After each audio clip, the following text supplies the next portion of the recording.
Yo, what's up guys? So we got the Beta 390 out at the moment. Been given this to ride for a couple of weeks. Haven't really been able to get out on it much, to be honest. We've had shit weather for one. I've lost my voice, don't know why, probably from yelling at dogs all day.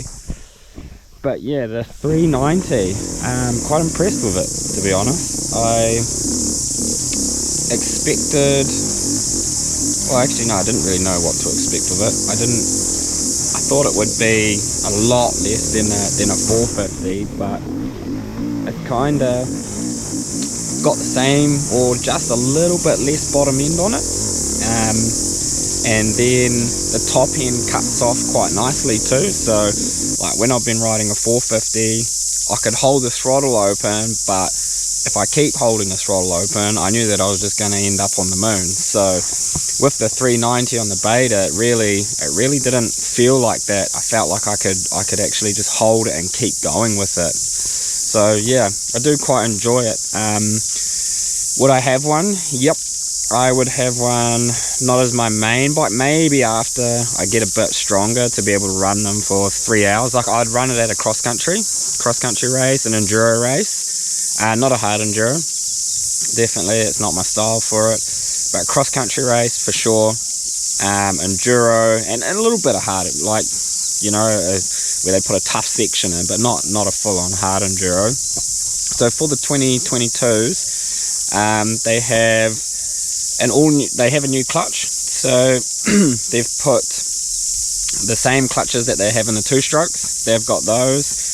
It felt really light, so the clutch did feel quite light, especially in the tight stuff when you're having to work it a little bit more to keep it in the higher revs and that sort of thing. It was definitely, you definitely could use the clutch quite a lot better. They have a whole new wire harness and control unit, so it's more programmable apparently, so you can program the ECU a bit better.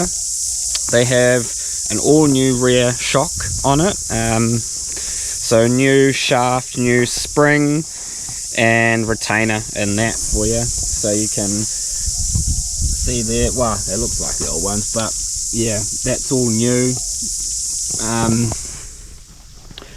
When it comes to suspension on the stock model, a lot of people say it's soft, but I'd say yeah, it's soft, but it's more plush than anything else.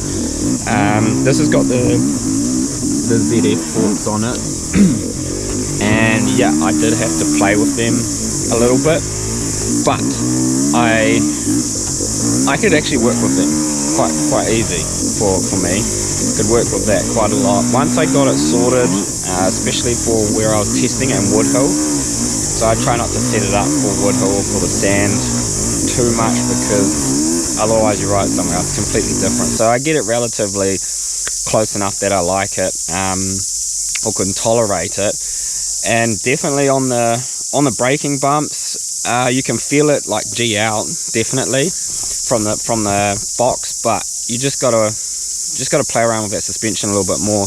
What they have done is rebound on one side and compression on the other, so that's new to me. I haven't really ridden a bike that has it on or set up like that, so I definitely, yeah, I don't have issues with it.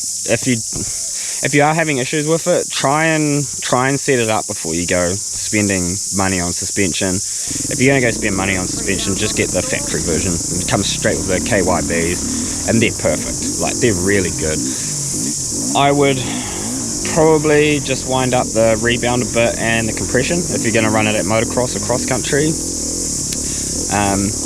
But yeah, she's definitely, I'd put a pipe on it too. I'd probably put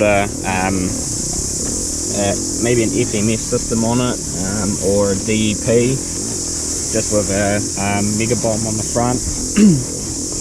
But apart from that, she's a really good bike, and I definitely want one. I'm gonna have issues because we'll probably need a Beta dealership at some point. just so I can have every bike. But the frame for me on these is bigger than a 200. Now I did kind of have it in the back of my head, but didn't really think much of it until I jumped on this, and I felt really comfortable in terms of the ergonomics of it. I've had comments about the rear shocks blowing out. I can't say it's blowing out on me on corners, on bumpy corners. I mean, you've got to check your weight too. I think these are 85 to 90 kg spring rates in them. And again, you've got to set your suspension up straight. Like, you can't just run it and then go, oh, it's blowing out. Like, play around with the suspension.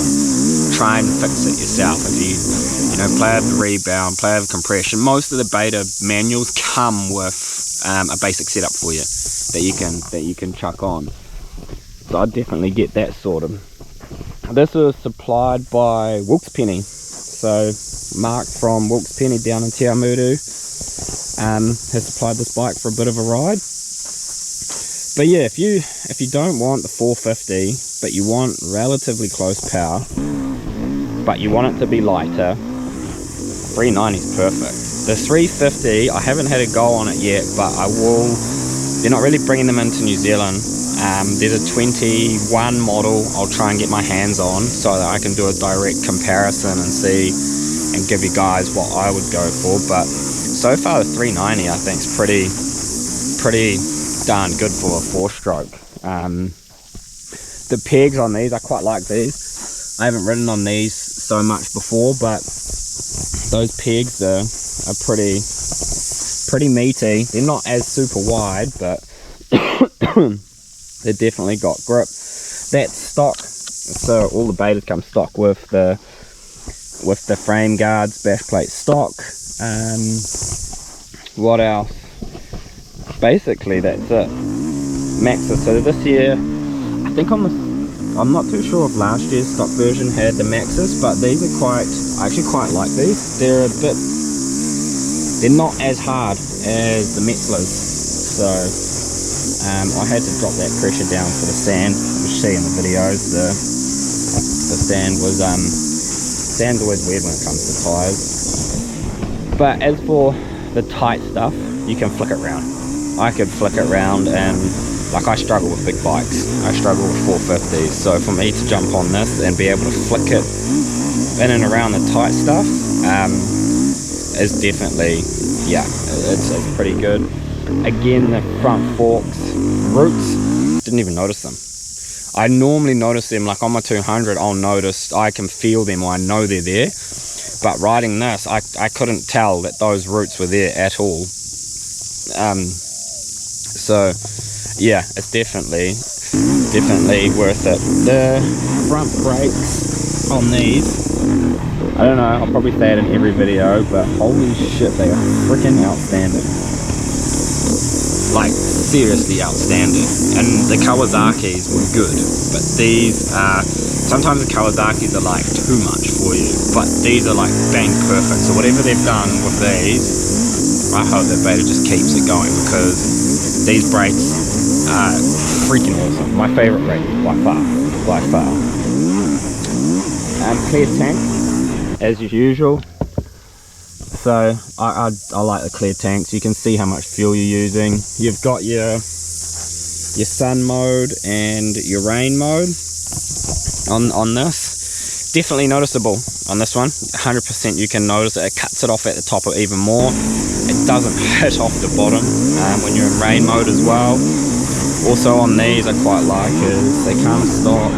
You can see there's a little hole. And a little hole, 3-bar positioning.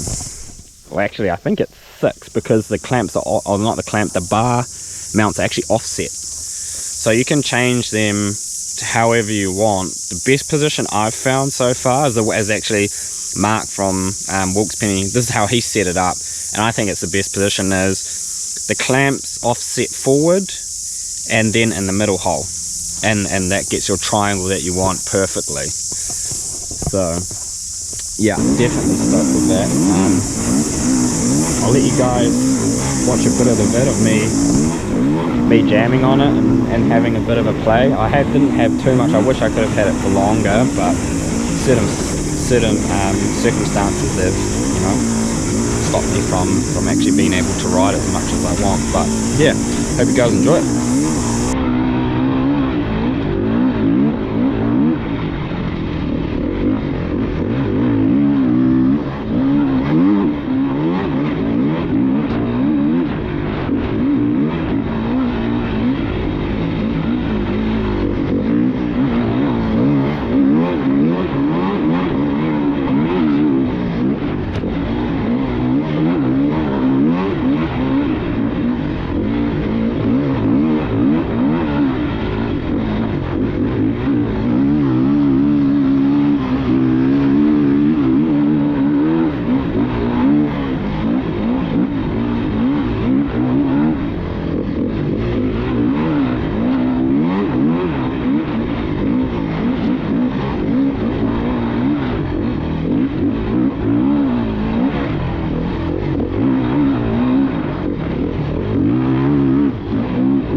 That's quite cool.